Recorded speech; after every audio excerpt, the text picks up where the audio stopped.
Lecturas compartidas. Yo solamente creo en la literatura. Todo lo demás me parece sospechoso. Advertencia. Lecturas compartidas puede causar alta sensibilidad en lectores críticos y atentos. Favor exceder su consumo.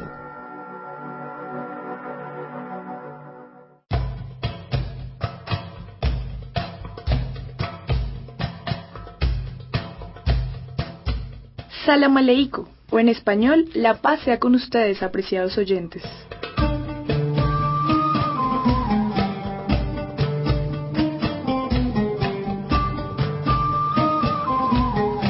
Esta es una expresión de saludo utilizada por los pueblos árabes, especialmente por los que profesan la fe islámica. De esta manera, les damos la bienvenida a una nueva cita para divertirnos compartiendo lecturas.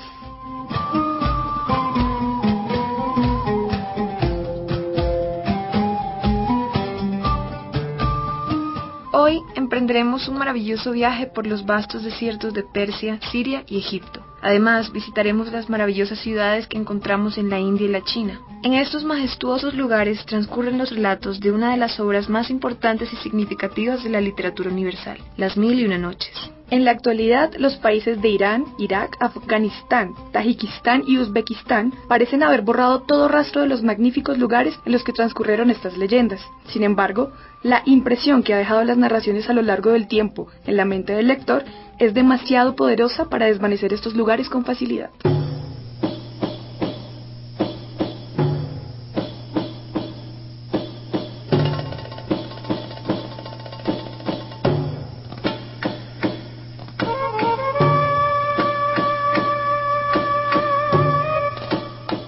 Las Mil y Una Noches cuenta la historia de Sherezada, una mujer inteligente y complaciente que retarda su muerte noche tras noche contando historias a su esposo, el sultán, quien fue traicionado por una de sus 3000 anteriores esposas, razón por la cual quiere casarse todos los días con una virgen y ejecutarla al día siguiente, para evitar que vuelvan a traicionarlo. Esta mujer es quien representa a los creadores de historias, es la encarnación de quien cuenta o escribe historias para no morir, es la oralidad encarnada. Por eso, Las Mil y Una Noches se convierte en una referencia obligada de la literatura universal.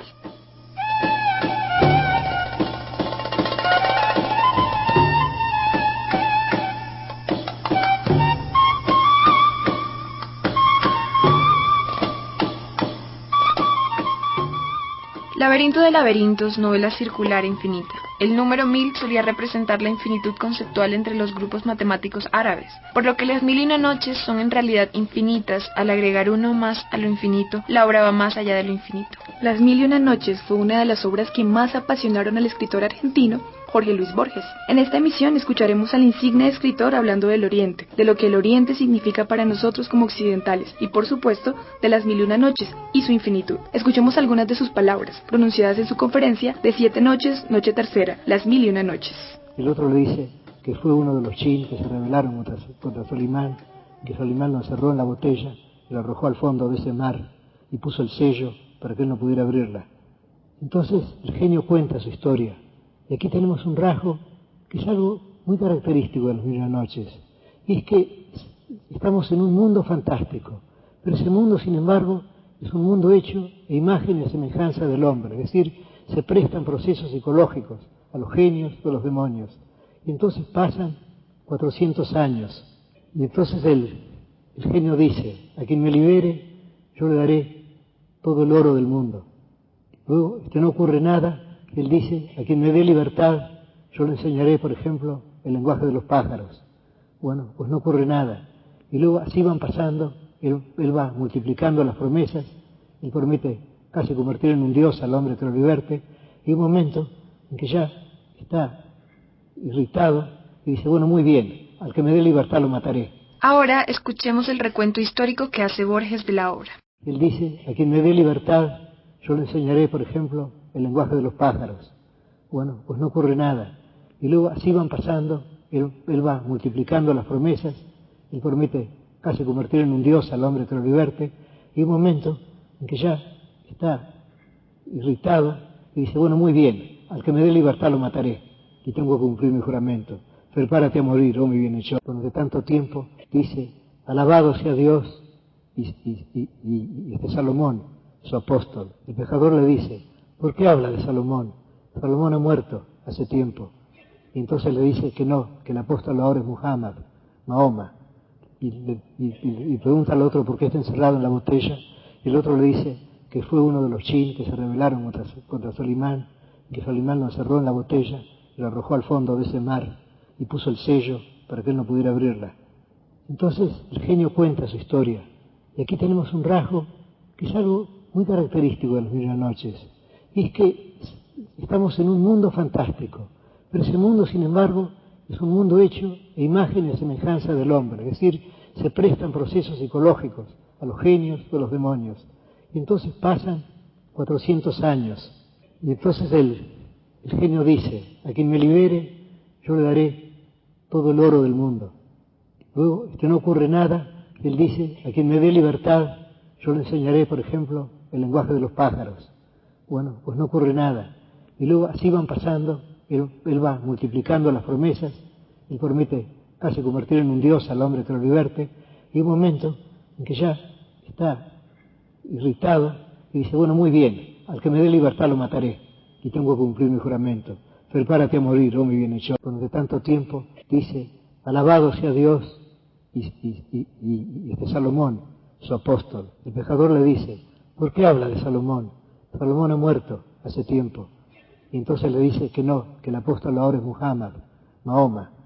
Y pregunta al otro por qué está encerrado en la botella. Y el otro le dice que fue uno de los jinn que se rebelaron contra Solimán, que Solimán lo encerró en la botella y lo arrojó al fondo de ese mar y puso el sello para que él no pudiera abrirla.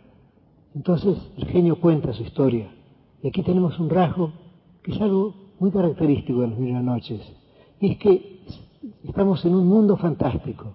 Pero ese mundo, sin embargo, es un mundo hecho a imagen y a semejanza del hombre. Es decir, se prestan procesos psicológicos a los genios o a los demonios. Y entonces pasan 400 años. Y entonces el genio dice, a quien me libere, yo le daré todo el oro del mundo. Luego, no ocurre nada. Él dice, a quien me dé libertad, yo le enseñaré, por ejemplo, el lenguaje de los pájaros. Bueno, pues no ocurre nada. Y luego así van pasando, él va multiplicando las promesas, él promete casi convertir en un dios al hombre que lo liberte, y hay un momento en que ya está irritado y dice, bueno, muy bien, al que me dé libertad lo mataré, y tengo que cumplir mi juramento. Prepárate a morir, oh mi bienhechor. Durante tanto tiempo dice, alabado sea Dios y Salomón, su apóstol. El pescador le dice, ¿por qué habla de Salomón? Salomón ha muerto hace tiempo. Y entonces le dice que no, que el apóstol ahora es Muhammad, Mahoma. Y pregunta al otro por qué está encerrado en la botella. Y el otro le dice que fue uno de los jinn que se rebelaron contra Solimán, que Solimán lo encerró en la botella y lo arrojó al fondo de ese mar y puso el sello para que él no pudiera abrirla. Entonces el genio cuenta su historia. Y aquí tenemos un rasgo que es algo muy característico de las mil y una noches. Y es que estamos en un mundo fantástico. Pero ese mundo, sin embargo, es un mundo hecho a imagen y a semejanza del hombre. Es decir, se prestan procesos psicológicos a los genios o a los demonios. Y entonces pasan 400 años. Y entonces el genio dice, a quien me libere, yo le daré todo el oro del mundo. Luego, no ocurre nada. Él dice, a quien me dé libertad, yo le enseñaré, por ejemplo, el lenguaje de los pájaros. Bueno, pues no ocurre nada. Y luego así van pasando, él va multiplicando las promesas, él promete casi convertir en un dios al hombre que lo liberte, y hay un momento en que ya está irritado y dice, bueno, muy bien, al que me dé libertad lo mataré, y tengo que cumplir mi juramento. Prepárate a morir, oh mi bienhechor. Durante tanto tiempo dice, alabado sea Dios y Salomón, su apóstol. El pescador le dice, ¿por qué habla de Salomón? Salomón ha muerto hace tiempo. Y entonces le dice que no, que el apóstol ahora es Muhammad, Mahoma. Y pregunta al otro por qué está encerrado en la botella. Y el otro le dice que fue uno de los jinn que se rebelaron contra Solimán, que Solimán lo encerró en la botella y lo arrojó al fondo de ese mar y puso el sello para que él no pudiera abrirla. Entonces el genio cuenta su historia. Y aquí tenemos un rasgo que es algo muy característico de las mil y una noches. Y es que estamos en un mundo fantástico. Pero ese mundo, sin embargo, es un mundo hecho a imagen y semejanza del hombre, es decir, se prestan procesos psicológicos a los genios o a los demonios. Y entonces pasan 400 años, y entonces el genio dice, a quien me libere, yo le daré todo el oro del mundo. Luego, no ocurre nada, y él dice, a quien me dé libertad, yo le enseñaré, por ejemplo, el lenguaje de los pájaros. Bueno, pues no ocurre nada. Y luego así van pasando, él va multiplicando las promesas, él promete casi convertir en un dios al hombre que lo liberte, y un momento en que ya está irritado y dice, bueno, muy bien, al que me dé libertad lo mataré, y tengo que cumplir mi juramento. Prepárate a morir, oh mi bienhechor. Durante tanto tiempo dice, alabado sea Dios, y Salomón, su apóstol. El pecador le dice, ¿por qué habla de Salomón? Salomón ha muerto hace tiempo. Y entonces le dice que no, que el apóstol ahora es Muhammad, Mahoma. Y pregunta al otro por qué está encerrado en la botella. Y el otro le dice que fue uno de los jinn que se rebelaron contra Solimán, que Solimán lo encerró en la botella y lo arrojó al fondo de ese mar y puso el sello para que él no pudiera abrirla. Entonces el genio cuenta su historia. Y aquí tenemos un rasgo que es algo muy característico de las mil y una noches. Y es que estamos en un mundo fantástico, pero ese mundo, sin embargo, es un mundo hecho a imagen y semejanza del hombre, es decir, se prestan procesos psicológicos a los genios o a los demonios. Y entonces pasan 400 años, y entonces el genio dice, a quien me libere, yo le daré todo el oro del mundo.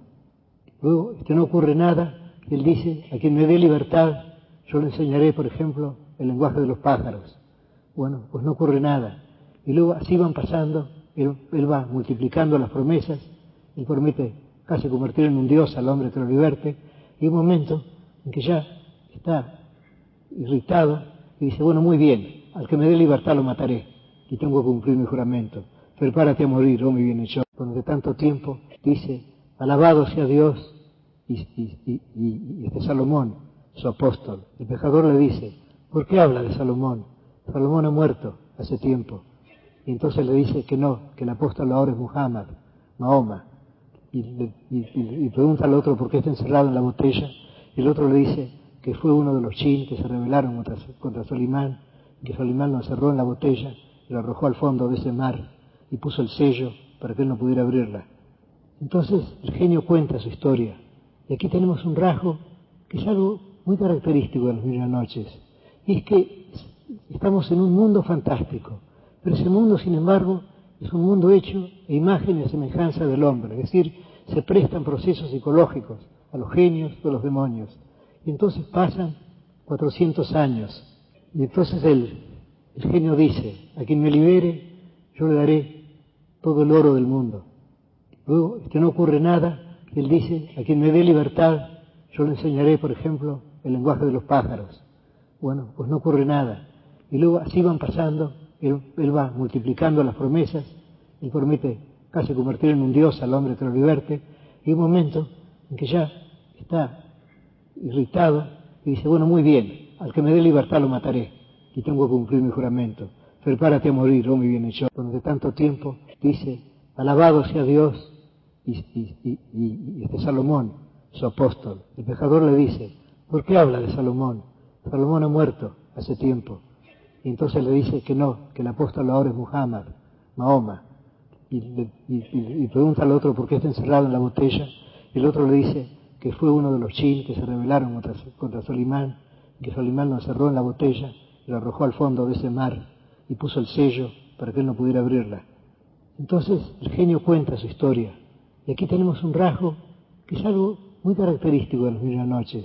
Y es que estamos en un mundo fantástico, pero ese mundo, sin embargo, es un mundo hecho a imagen y semejanza del hombre, es decir, se prestan procesos psicológicos a los genios o a los demonios. Y entonces pasan 400 años, y entonces el genio dice, a quien me libere, yo le daré todo el oro del mundo. Luego, no ocurre nada, y él dice, a quien me dé libertad, yo le enseñaré, por ejemplo, el lenguaje de los pájaros. Bueno, pues no ocurre nada. Y luego así van pasando, él va multiplicando las promesas, él promete casi convertir en un dios al hombre que lo liberte, y un momento en que ya está irritado y dice, bueno, muy bien, al que me dé libertad lo mataré y tengo que cumplir mi juramento. Prepárate a morir, oh mi bienhechor. Durante tanto tiempo dice, alabado sea Dios y Salomón, su apóstol. El pecador le dice, ¿por qué habla de Salomón? Salomón ha muerto hace tiempo. Y entonces le dice que no, que el apóstol ahora es Muhammad, Mahoma. Y pregunta al otro por qué está encerrado en la botella. Y el otro le dice que fue uno de los jinn que se rebelaron contra Solimán, que Solimán lo encerró en la botella y lo arrojó al fondo de ese mar y puso el sello para que él no pudiera abrirla. Entonces el genio cuenta su historia. Y aquí tenemos un rasgo que es algo muy característico de las Mil y una Noches. Y es que estamos en un mundo fantástico, pero ese mundo, sin embargo, es un mundo hecho a imagen y a semejanza del hombre, es decir, se prestan procesos psicológicos a los genios o a los demonios. Y entonces pasan 400 años, y entonces el genio dice, a quien me libere, yo le daré todo el oro del mundo. Luego, no ocurre nada, él dice, a quien me dé libertad, yo le enseñaré, por ejemplo, el lenguaje de los pájaros. Bueno, pues no ocurre nada. Y luego así van pasando, él va multiplicando las promesas, él promete casi convertir en un dios al hombre que lo liberte, y hay un momento en que ya está irritado y dice, bueno, muy bien, al que me dé libertad lo mataré y tengo que cumplir mi juramento. Prepárate a morir, oh mi bienhechor. Durante tanto tiempo dice, alabado sea Dios y Salomón, su apóstol. El pecador le dice, ¿por qué habla de Salomón? Salomón ha muerto hace tiempo. Y entonces le dice que no, que el apóstol ahora es Muhammad, Mahoma. Y pregunta al otro por qué está encerrado en la botella. Y el otro le dice que fue uno de los jinn que se rebelaron contra Solimán, que Solimán lo encerró en la botella y lo arrojó al fondo de ese mar y puso el sello para que él no pudiera abrirla. Entonces el genio cuenta su historia. Y aquí tenemos un rasgo que es algo muy característico de las Mil y una Noches. Y es que estamos en un mundo fantástico, pero ese mundo, sin embargo, es un mundo hecho a imagen y a semejanza del hombre, es decir, se prestan procesos psicológicos a los genios o a los demonios. Y entonces pasan 400 años, y entonces el genio dice, a quien me libere, yo le daré todo el oro del mundo. Luego, no ocurre nada, él dice, a quien me dé libertad, yo le enseñaré, por ejemplo, el lenguaje de los pájaros. Bueno, pues no ocurre nada. Y luego así van pasando, él va multiplicando las promesas, él promete casi convertir en un dios al hombre que lo liberte, y hay un momento en que ya está irritado y dice, bueno, muy bien, al que me dé libertad lo mataré y tengo que cumplir mi juramento. Prepárate a morir, oh mi bienhechor. Durante tanto tiempo dice, alabado sea Dios y Salomón, su apóstol. El pecador le dice, ¿por qué habla de Salomón? Salomón ha muerto hace tiempo. Y entonces le dice que no, que el apóstol ahora es Muhammad, Mahoma. Una vez más, Borges nos deslumbra con su nivel de cultura. Dejemos ahora que de su propia voz nos narre una fábula que se encuentra en las Mil y una Noches, más precisamente la fábula del genio. Que se rebelaron contra Solimán, que Solimán lo encerró en la botella y lo arrojó al fondo de ese mar y puso el sello para que él no pudiera abrirla. Entonces el genio cuenta su historia. Y aquí tenemos un rasgo que es algo muy característico de las Mil y una Noches. Y es que estamos en un mundo fantástico, pero ese mundo, sin embargo, es un mundo hecho a imagen y a semejanza del hombre, es decir, se prestan procesos psicológicos a los genios o a los demonios. Y entonces pasan 400 años, y entonces el genio dice, a quien me libere, yo le daré todo el oro del mundo. Luego, no ocurre nada, él dice, a quien me dé libertad, yo le enseñaré, por ejemplo, el lenguaje de los pájaros. Bueno, pues no ocurre nada. Y luego así van pasando, él va multiplicando las promesas, él promete casi convertir en un dios al hombre que lo liberte, y hay un momento en que ya está irritado y dice, bueno, muy bien, al que me dé libertad lo mataré y tengo que cumplir mi juramento. Prepárate a morir, oh mi bienhechor. Durante tanto tiempo dice, alabado sea Dios y Salomón, su apóstol. El pecador le dice, ¿por qué habla de Salomón? Salomón ha muerto hace tiempo. Y entonces le dice que no, que el apóstol ahora es Muhammad, Mahoma. Y pregunta al otro por qué está encerrado en la botella. Y el otro le dice que fue uno de los jinn que se rebelaron contra Solimán, que Solimán lo encerró en la botella y la arrojó al fondo de ese mar y puso el sello para que él no pudiera abrirla. Entonces el genio cuenta su historia, y aquí tenemos un rasgo que es algo muy característico de las Mil y una Noches, y es que estamos en un mundo fantástico, pero ese mundo, sin embargo, es un mundo hecho e imagen y semejanza del hombre, es decir, se prestan procesos psicológicos a los genios o a los demonios, y entonces pasan 400 años, y entonces el genio dice: a quien me libere, yo le daré todo el oro del mundo.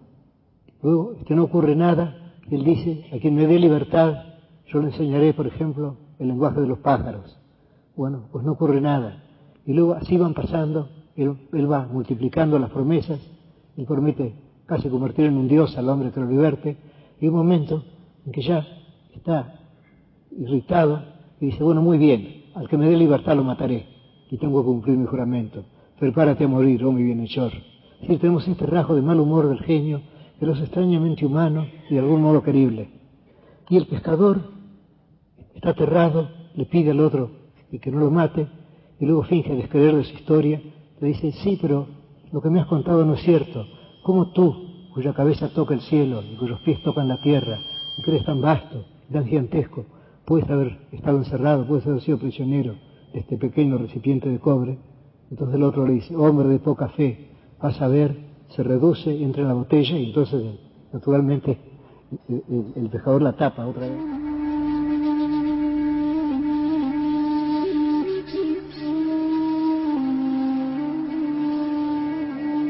Borges concluye su conferencia diciendo unas hermosas palabras. Las Mil y una Noches no son algo que ha muerto. Las Mil y una Noches siguen viviendo en nosotros. Es un libro tan vasto que no es necesario haberlo leído. Ya es parte de nuestra memoria, es parte de la memoria de la humanidad, y seguirá siéndolo y seguirá ramificándose para siempre. Muchas gracias. A modo de cierre, queremos compartir con ustedes la lectura de una de las historias de Scheherazade, para que se lancen a la aventura de reconocer las páginas de esta maravillosa obra. Primera noche. Historia del mercader y el efrit. Scheherazade dijo: he llegado a saber, oh rey afortunado, que hubo un mercader entre los mercaderes, dueño de numerosas riquezas y de negocios comerciales en todos los países. Un día montó a caballo y salió para ciertas comarcas a las cuales llamaban sus negocios. Como el calor era sofocante, se sentó debajo de un árbol y, echando mano al saco de provisiones, sacó unos dátiles, y cuando los hubo comido tiró a lo lejos los huesos. Pero de pronto se le apareció un efrit de enorme estatura que, blandiendo una espada, llegó hasta el mercader y le dijo: levántate, para que yo te mate como has matado a mi hijo. El mercader repuso: ¿pero cómo he matado yo a tu hijo? Y contestó el efrit: al arrojar los huesos, dieron en el pecho a mi hijo y lo mataron. Entonces dijo el mercader: considera, oh gran efrit, que no puedo mentir siendo, como soy, un creyente. Tengo muchas riquezas, tengo hijos y esposa, y además guardo en mi casa depósitos que me confiaron. Permíteme volver para repartirlo de cada uno, y te vendré a buscar en cuanto lo haga. Tienes mi promesa y mi juramento de que volveré enseguida a tu lado, y tú entonces harás de mí lo que quieras. Alá es fiador de mis palabras. El efrit, teniendo confianza en él, dejó partir al mercader, y el mercader volvió a su tierra, arregló sus asuntos y dio a cada cual lo que le correspondía. Después contó a su mujer y a sus hijos lo que le había ocurrido, y se echaron todos a llorar, los parientes, las mujeres, los hijos. Después el mercader hizo testamento y estuvo con su familia hasta el fin del año. Al llegar el término, se resolvió a partir, y tomando su sudario bajo el sobaco, dijo adiós a sus parientes y vecinos, y se fue muy contra su gusto. Los suyos se lamentaban, dando gritos de dolor. En cuanto al mercader, siguió su camino hasta que llegó al jardín en cuestión, y el día en que llegó era el primer día del año nuevo. Y mientras estaba sentado, llorando su desgracia, he aquí que un jeque se dirigió hacia él, llevando una gacela encadenada. Saludó al mercader, le deseó una vida próspera y le dijo: ¿por qué razón estás parado y solo en ese lugar tan frecuentado por los efrits? Entonces le contó el mercader lo que le había ocurrido con el efrit y la causa de haberse detenido en aquel sitio. Y el jeque, dueño de la gacela, se asombró grandemente y dijo: por Alá, oh hermano, tu fe es una gran fe, y tu historia es tan prodigiosa que si se escribiera con una aguja en el ángulo interior de un ojo, sería motivo de reflexión para el que sabe reflexionar respetuosamente. Después, sentándose a su lado, prosiguió: «Por Alá, oh mi hermano, no te dejaré hasta que veamos lo que te ocurre con el efrit». Y allí se quedó, efectivamente conversando con él, y hasta pudo ayudarle cuando se desmayó de terror, presa de una aflicción muy honda y de crueles pensamientos. Seguía allí el dueño de la gacela, cuando llegó un segundo jeque, que se dirigió a ellos con 2 lebreles negros. Se acercó, les deseó paz y les preguntó la causa de haberse parado en aquel lugar frecuentado por los efrits. Entonces ellos le refirieron la historia desde el principio hasta el fin, y apenas se había sentado cuando un tercer jeque se dirigió hacia ellos, llevando una mula de color de estornino. Les deseó la paz y les preguntó por qué estaban sentados en aquel sitio, y los otros le contaron la historia desde el principio hasta el fin, pero no es de ninguna utilidad de repetirla. A todo esto se levantó un violento torbellino de polvo en el centro de aquella pradera, descargó una tormenta, se disipó después del polvo y apareció el efrit con un alfanje muy afilado en una mano y brotándole chispas de los ojos. Se acercó al grupo y dijo cogiendo al mercader: «Ven para que yo te mate como mataste a aquel hijo mío que era el aliento de mi vida y el fuego de mi corazón». Entonces se echó a llorar el mercader y los 3 jeques empezaron también a llorar, gemir y suspirar. Pero el primero de ellos, el dueño de la gacela, acabó por tomar ánimos y besando la mano del efrit le dijo: «Oh efrit, jefe de los efrit y de su corona, si te cuento lo que me ocurrió con esta gacela y te maravilla mi historia, ¿me recompensarás con el tercio de la sangre de este mercader?». Y el efrit dijo: «Verdaderamente que sí, venerable jeque, si me cuentas la historia y yo la encuentro extraordinaria, te concederé el tercio de esa sangre».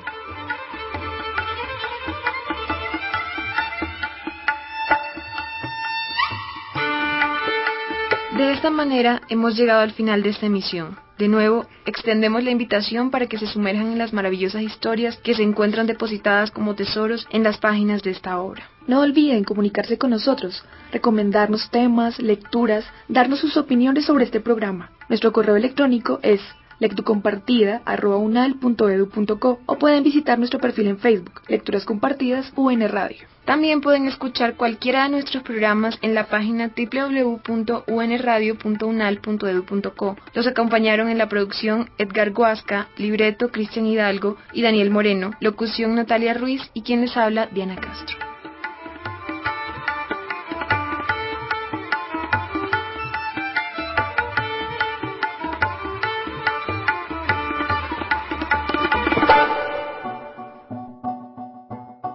Lecturas compartidas. Yo solamente creo en la literatura. Todo lo demás me parece sospechoso. Advertencia. Lecturas compartidas puede causar alta sensibilidad en lectores críticos y atentos. Favor exceder su consumo.